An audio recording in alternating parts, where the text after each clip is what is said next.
How's it going, boys? Johnny Superb Man here, and it is official. We're going to start a Civilization 5 series. That's right. Got great feedback from you guys, got great support. I had a little number in my mind. I didn't want to say it because I didn't want it to be manipulated. But I said if that Civilization video gets over 300 likes, I'm going to make a series. And lo and behold, less than 24 hours after I put the video up, it has over 300 likes. So we're going to start a superb Civilization. Now, this is the first video of the series. Now, I've never done a video about this, so there's going to be a getting used to process. You know, I want to figure out how many videos a week I want to put up. I want to see how many of you guys want to see it, what different options, which civilization I should use. Remember, this is going to be an interactive one. Remember, you guys are the people of Superb, alright? So you guys got to help me out here. So what I'm going to do is, we're not going to start the game in this video. This is going to be a whole setup video, alright? We're going to go up and down through all the options, and then I want to see all your comments, and then we can go from there in the next video. We can start it up, alright? So, basically, I'll show you all the little things that we can go from here. So we'll go to single player, set up game. So this is what we're going to do. We're going to set up the game like this. Now, the first thing, obviously the first thing is, which civilization do we use? There's a lot of them, and each one has their own little benefits and advantages and disadvantages, you know? That's why it's a great game. Okay, so we can pick a random leader, so it would be random. Alexander from Greece. City-state influence degrades at half and recovers twice the normal rate. Alright, so this is more of a culture. Alright, not a warmongering state, more culture than anything. Their special units are cavalry, hoplite. So, looks like these guys are more stronger in the early part of the game, you know what I mean? So, Alexander from Greece. The next one, Askia from Songhai. Oh my god, I don't even know what that place is. He's a river warlord. Alright. Receive triple the gold from barbarian encampments and pillaging cities. So with this guy, I would definitely be a warmongering state. They got the Mandakalu Cavalry and a Mud Pyramid Mosque is one of their special buildings. Alright. Alright. Augustus Caesar from Rome. Oh yeah, Italy, baby. 25% production towards any building that already exists in the capital. So any buildings that we build in Rome will be easier to build in any other city. So Rome would be a great choice. They got ballista. I think that's a catapult. A special unit for catapults. And you got the Legion. They got a good swordman. Another great civilization to use for early domination. You know what I mean? Next, we got Bismarck from Germany. Upon defeating a barbarian unit inside an encampment, there's a 50% chance you earn 25% gold, or 25 gold, and they join your side. So beating what's it called, barbarians, they might join our side. That's a good way to get some early units without actually having to waste production on them. Landis, oh my god, I can't even pronounce that, and the Panzer tank. Oh, so these guys may be better in the later stages when you unlock tanks and planes and like the industrial era. Catherine from Russia, strategic resource provide 1+ production in horse, iron, and uranium. Resources provide double quantity. So it looks like they're a production type civilization. Cossack and Krepost. Alright, don't know what those are. Darius one from Persia. Golden Ages last 50% longer. That's pretty good. During a Golden Age, units receive 1+ movement and a 10% combat strength bonus. Alright, so that's not bad. Immortal and Satrap's Court are their special units or buildings. Elizabeth, England, baby. Oh, long live the Queen. 2 movement bonus for all naval units. That's it, eh? Wow, that's not that good. Longbowmen and Ship of the Line are their special units. Let's go down here. I want to get you guys to see everything here. This is what this whole series is going to be about. Decisions, decisions, decisions. Gandhi from India. Unhappiness from number of cities doubled. Alright, so it doesn't look like we'd be able to expand too much with this. Unhappiness from number of citizens halved. So India would be kind of a civilization where you get 1 or 2 cities and you just make those cities huge. Alright. Expansion wouldn't be the greatest there. War Elephant and Mughal Fort. Alright. Genghis Khan, definitely war. Definitely a warlord. Mongolia, combat strength 30% when fighting city-state units or attacking a city-state in itself. All mounted units have 1+ movement. Kesik and Khan. All right, again, I don't know these. I wish I could click on them, but I can't. No, whoops, my bad. You can't click on the units. Haran al-Rashad or Rashid from Arabia, 1+ gold from each trade route and oil resource, provide double quantity. So gold, basically, I'd be a rich nation here. Camel Archer and Bazaar, all right. Hiwatha for the Iroquois. The Red Indians, baby. Units move through the forest and jungle in friendly territory as if it were road. These tiles can be used to establish trade routes upon researching the wheel. That's pretty good. These guys, you'd be able to explore the map very quickly with these guys, all right? Mohawk Warrior, Longhouse, all right? Montezuma from the Aztecs, sacrificial captives, gains culture from the Empire for each unit killed. So this kind of be culture, but to get the extra culture, I'd have to go killing people. All right, Jaguar Warrior and Floating Gardens are their special units. Napoleon, I love Napoleon. They got a great culture bonus, 2+ culture per turn from cities before discovering steam power. So every city that we found, it gets 2+ culture. That's great. Foreign Legion and Musketeer. Oh yeah, great units there. Ada Nobunaga, Nobunaga from Japan. Units fight as though they were at full strength, even when damaged. Samurai Warrior and Zero Fighter. It's pretty good. Even when you got units at half health, they still fight like they're at full health. That's pretty good. Definitely a war state. Ramses II, 20% production towards wonder construction. They'd be good to get a lot of culture. Definitely not war. You know, you got to build a lot of the wonders to make your cities better. War Chariot, Burial Tomb. Okay.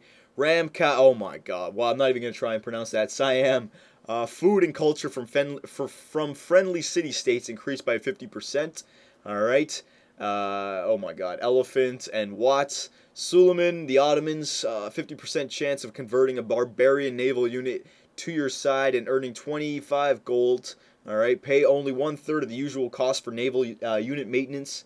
All right. So it looks like they're I could explore the waters with this guy. A lot of gold. All right. Coastal cities would be the best with him. Janissary and Sipahahi. Oh, excuse me. Washington from America. The good old USA, baby. All land military units have 1+ site and 50% discount when purchasing tiles. So I could maybe expand with these guys. Maybe good ranged attacks because I got the 1+ site. B-17 Bomber and the Minutemen. All right. And the last but not least, Wu Zetian, China. The Great General combat bonus increased by 15%, and their spawn rate is increased by 50%. All right. Chu Ko Nu and the Papermaker. All right. So I know a lot of you guys don't know what these bonuses will do. Some of you guys will, but you can just go off of the actual what country they're from, the leader himself. All right. Remember, it's a democracy. So let me know, boys, which person should we use? All right. That's the first part. Second part, we can name, I'm going to name the leader, obviously Superb Man. We can name our civilization name. So which name should be our civilization? The short name, like Canada, America, what should be the name of our country? And what should be the name of you guys? All right, like a Canadian is from Canada. All right, like a Superbian would be from Superb kind of thing. So the adjective of our civilization. All right, so that's all up for grabs. You guys can come up with some cool ideas for that. All right, the mat type. Now this gets into crazy stuff here. Now there's 4 things here. Continents. A world will consist of a few large land masses and some smaller islands. Pangea. All players start on one large landmass. There may be small islands off the main continent. Archipelago. This world would consist of many islands. And Earth, which is basically a replica of the Earth today. All right, there's many more maps. I'll go into that in a second. All right, so there's some maps. Map size now. How many players should we have in this? Now remember, I'm running Fraps in the background. My system requirements, as the game goes longer, more units are on the field. So I think I want to just keep it standard for now. I wouldn't mind doing huge, but I want to actually test out a game myself on huge, see if my computer can handle it with the recording going on in the background. So I think to start, let's just do 8 players, okay? So it'll be me with 7 other civilizations, and then there'll be 16 city-states. All right, a city-state is another civilization, but they don't try to grow. They stay in one city, and you can either be their friend or try to take them over. So I think I'm going to keep it standard, all right? So that's not up for debate. We're going to keep it standard. The level of difficulty, there's so many. What I'm going to do is I'm going to keep it on normal, because if you go harder, it says hard. The AI players receive a small advantage to improve their play. I don't want that. And if you go down here, easy, it's obviously easy. So I think I want to keep it the normal difficulty, how the game is supposed to be played. All right, so for map size, it's going to be normal or standard. That's not debatable. And the difficulty, let's just keep it on Prince for now, normal difficulty, because I'm still new at this game. Let's keep it at normal, all right? The game pace, we're going to keep that standard. Obviously, we can make it really long, semi-long, really quick. Let's just keep it a standard game pace. Remember, we're doing this for the first time. I don't really even know what to expect, but if we finish this civilization fairly quick, like if I die or if it just ends very quickly, we can go from there on our next one, all right? So I think for this one, for the first one, we're just going to keep the basic settings, all right? Standard, normal, and standard. Now, there are advanced options as well. Yes, sir. We can pick the teams that we're going to be facing, but I think for this, let's just go random civilizations, all right? We'll just face the random civilizations. We can set up teams, but I want to do every team for themselves, all right? You have to form your own alliances through diplomacy in the game. Now, you can do little things here. The city-states, you can move down and up. I think we'll just keep it standard. The map type. Now, look, there's all these other map types. I'm not going to go down through them all right? You can look at the names and get a good sense of what it means. So let me know about that. All right, there's all these different types. Let me know about the map type. Map size, we're going to keep standard. Difficulty level, Prince, that's normal. Game pace, standard. Game era, the ancient era, so that's going to start. Yeah, that's fine there. World age, we'll keep all that the same. Rainfall, keep it all the same. Yep. Victory types. Now, there's 5 different ways you can win. Time, basically when the year hits 2050 or 2100, I forget which one. Whichever, if it hasn't been decided by them, whichever civilization has the most score will win the game. I think I want to take off time because I don't like the game being ended just on who has the most score. I want it to be determined on science, domination, culture, and diplomatic. Basically, science is if you can build a spaceship to launch off and settle on a whole other planet, you're telling the world that, hey, you're scientifically better than everyone else, all right? So that's how you win by science. Domination, you basically take over the world by war, all right? You take over other capitals. Cultural, I don't know how you win by cultural. I think it's just once you hit a certain culture level, you got to build a bunch of wonders, all right? You got to get your culture level up there. And diplomatic, once the United Nations is built, I think you can get to a point where everyone votes on a winner, all right? It comes down to a point where you have to vote for somebody or something like that. I haven't been there. So I think I want to leave those 4 victory types on. I want to take off time, all right? So, yeah, let me know about that. Let me know if I should put time back in. I don't like that, though. And advanced game options, there's all these little things like max turns, all this stuff. So, I mean, let me know. No barbarians. I like barbarians. Quick combat. All right. There's all this little things that you guys can see. So you've seen all the options that we can put into the game. So go nuts. Let me know what we should do. All right. And in the next video, we will start the we'll start the series. Now, is there anything else I want to show you? Hang on. Let me just. Yes. Okay. So I go back to my video options, and you see these are all the what's it called? The video options.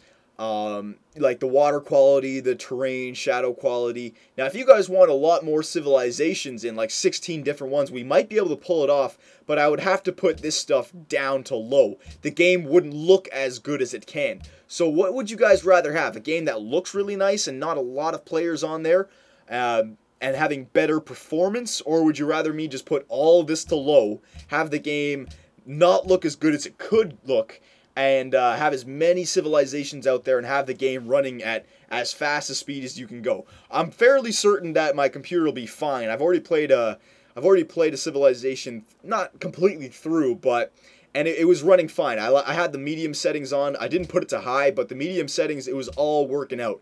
I have Fraps running in the background. I want to see what happens, but remember, this first series is going to be a test subject. I want to see what's going on. So let me know your thoughts about that. What's better, gameplay or graphics? So let me know about that, all right, boys? So once again, the decisions are in your hands. What should we name our civilization? What should we? Which civilization should we choose? My God, I'm rambling here. So let me know, all right? We're about to embark on the greatest adventure of all time. We have to take over the world. Oh my goodness gracious. So let me know, boys, where should we go from here?